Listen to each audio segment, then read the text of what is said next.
It's just a cool thing to be able to try and quantify behavior. If you can quantify it, you might be able to understand the patterns and help predict it, which is interesting because you could get some insights into yourself.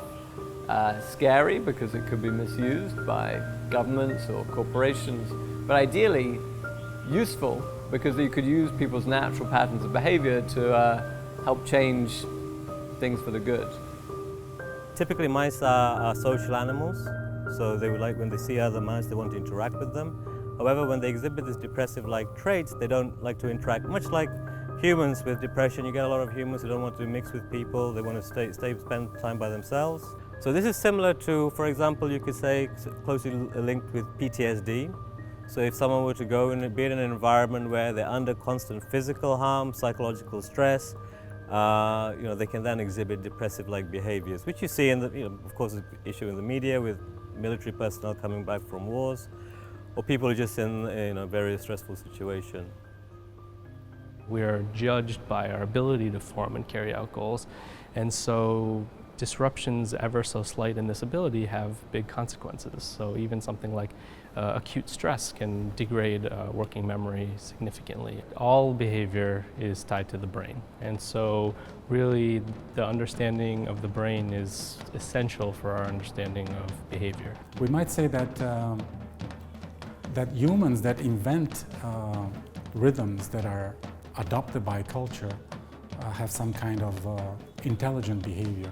I think this kind of simple rhythm, I think, is innate. Certainly the exact pulse, right? Something like that.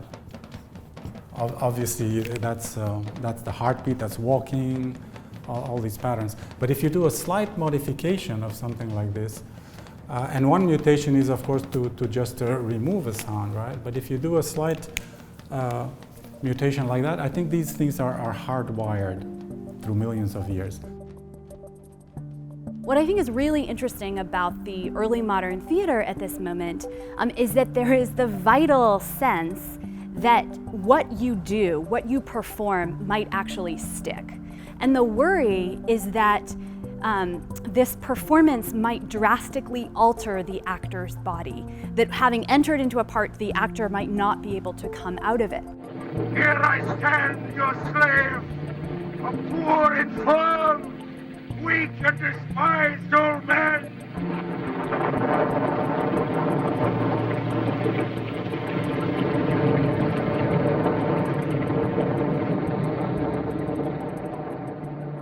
Performance spaces are expressive spaces that actually affect the way people move and the way people express themselves. So the same show, in one stage may be rather different in a different stage. If you have a controlled environment and if you have a dancer moving, the only variation that you're going to get in the frames will be the variations caused by the movement.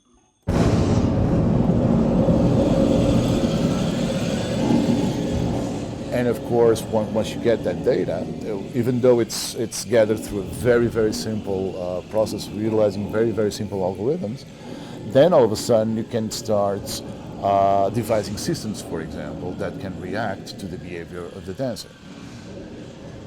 Cooperation may have evolved because people are willing to punish those who don't adhere to social norms. The worse the norm violation, the worse your punishment should be. If I litter, a little bit, I should be less likely to be punished than someone who litters a lot. And as it turned out, the answer was no. So this fundamental assumption in all sorts of models explaining the evolution of cooperation seems to be wrong. And the reason is a person who's doing something we all know they shouldn't be doing, like littering by throwing a bag or playing heavy metal music at night, this person knows what they're doing. And the people are very reluctant to confront them because they're afraid that, well, this person may retaliate.